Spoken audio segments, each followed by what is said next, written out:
All right, hello, my wonderful students. This is how to use a calculator to solve rational expressions. So when you turn on your calculator, you're going to be getting this screen here, which is the basic operating screen. We're going to be going to A, calculate. So let me just start a new file, yes, no, and calculate. So a new file. So how this is going to work is we're going to be going to the menu button here, going down to algebra, which is the third one. You can either push 3 or go down to algebra. Click.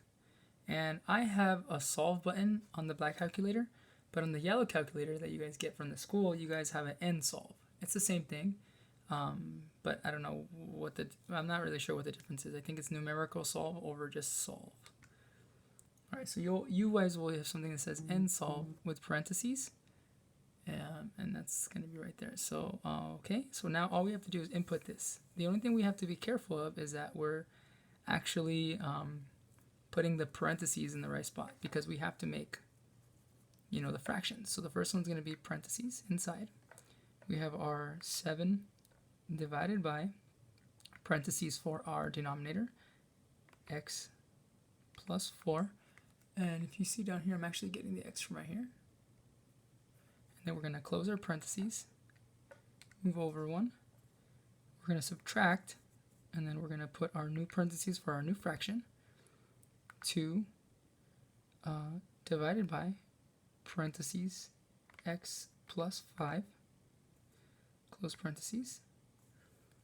And then we have our new one over again. We have equals, which is up here, to new parentheses, 7 divided by new parentheses for the denominator, x squared plus 9x plus 20, and close parentheses again. And then we got to move over to the end, and then we have to put comma, which is in the bottom corner over here, x. And that's basically saying that we want it to solve for x. Then we just go ahead and push enter, and it'll give us false. So that means this one has no solution.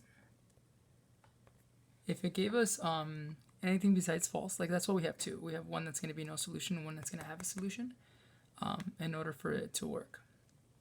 All right, so since if you notice here, we have 7 over x plus 4 minus 2 over x plus 5, which is what we have here, equals to 7 over x squared plus 9x plus 20. So we know this is actually right. So if we look at this here and it didn't look like that, that means I would have messed up in one of the parentheses. So that's the most important thing when we're doing this here. The next one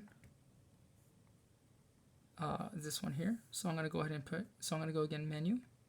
This time I'm going to push 3 for algebra, and then push 1 for solve. And I'm going to input this here now. So I have parentheses 1 over divided by. I don't know if the calculator will recognize p, so I'm just going to use x. So it doesn't really matter what variable it does here. I would use x every single time, because I'm not sure if I'm not 100% sure that the calculator will actually recognize p as a variable or as a letter on here. So we don't have to put a second parentheses for this one, since it's just one variable. These are multiple terms, so it's good to put parentheses, but since this one is just one, we only have to put the 1. New parentheses, 2 divided by, and then we have parentheses again, because there's two things. We have p squared, but we're going to use x squared,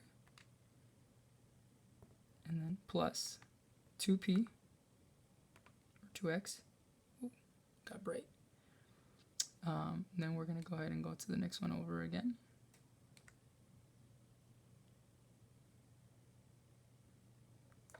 Then we're going to put equals.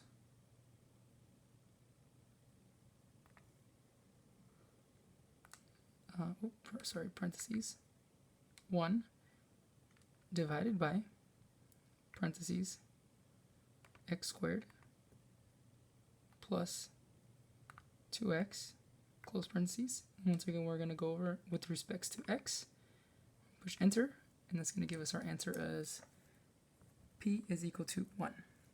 So this pretty much did all our work for us, so we had to just solve. So it did solve for us this one.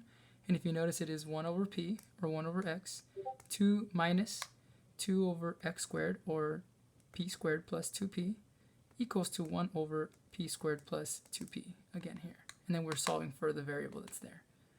So it'll give us the answer is 1, and then we'd have to find our excluded values. So our domain would be all real numbers, except that p cannot equal, and it looks like it's going to be 0 for this one, 0. And, well, I guess there could be multiples. This is going to be a lot of them, all the squares. I think no, just p and -2. But yeah, so just so you know.